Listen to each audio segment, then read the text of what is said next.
ഇന്നത്തെ ഈ ചടങ്ങിൻ്റെ മുഖ്യാതിഥി ചലച്ചിത്ര സംവിധായകൻ ശ്രീ സുരേഷ് ഉണ്ണിത്താൻ സാറാണ്. പത്മരാജൻ സാറിൻ്റെ പ്രിയ ശിഷ്യൻ. 1989 ജാതകം എന്ന ആദ്യ സിനിമയ്ക്ക് സ്റ്റേറ്റ് അവാർഡ്.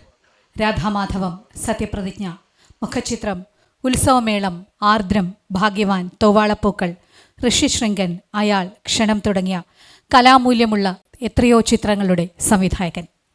ടെലിവിഷൻ സീരിയൽ സംവിധായകൻ. 1991 മികച്ച സംവിധായകനുള്ള കേരള ചലച്ചിത്ര നിരൂപക അവാർഡ്, മികച്ച സംവിധായകനുള്ള ഏഷ്യാനെറ്റ് TV അവാർഡ്, 2014 വീണ്ടും കേരള സംസ്ഥാന ചലച്ചിത്ര അവാർഡ്. തൊട്ടതെല്ലാം ഹിറ്റാക്കിയ ചലച്ചിത്ര സംവിധായകൻ, നമ്മുടെ ഇന്നത്തെ വിശിഷ്ടാതിഥി ശ്രീ സുരേഷ് ഉണ്ണിത്താൻ സാർ. മലയാള സിനിമയുടെ അഭിമാനം. ഉണ്ണിത്താൻ സാറിനെ സ്നേഹാദരങ്ങളോടെ വേദിയിലേക്ക് ക്ഷണിക്കുന്നു. സന്തോഷമുണ്ട്, ഇങ്ങനൊരു വേദിയിൽ അത് പങ്കെടുക്കാൻ കഴിഞ്ഞ സന്തോഷമുണ്ട്. ആരോഗ്യ പ്രശ്നങ്ങൾ കാരണം കുറച്ച് കാലമായിട്ട് ഞാൻ ഒരു ചടങ്ങിന് പോകാതിരിക്കുകയായിരുന്നു. ഈ അടുത്ത സമയത്ത് അദ്ദേഹം വന്ന് വിളിച്ചപ്പോൾ ഒന്നും പറയാമെന്ന് നിർത്തിയില്ല. അതുകൊണ്ട് വരാം എന്ന് തീരുമാനിച്ചു. തന്നെയല്ല, ഈ പുതിയ തലമുറയെ അംഗീകരിക്കുക, അവർക്ക് അവാർഡ് കൊടുക്കുക എന്നുള്ളതൊക്കെ വലിയ കാര്യമാണ്.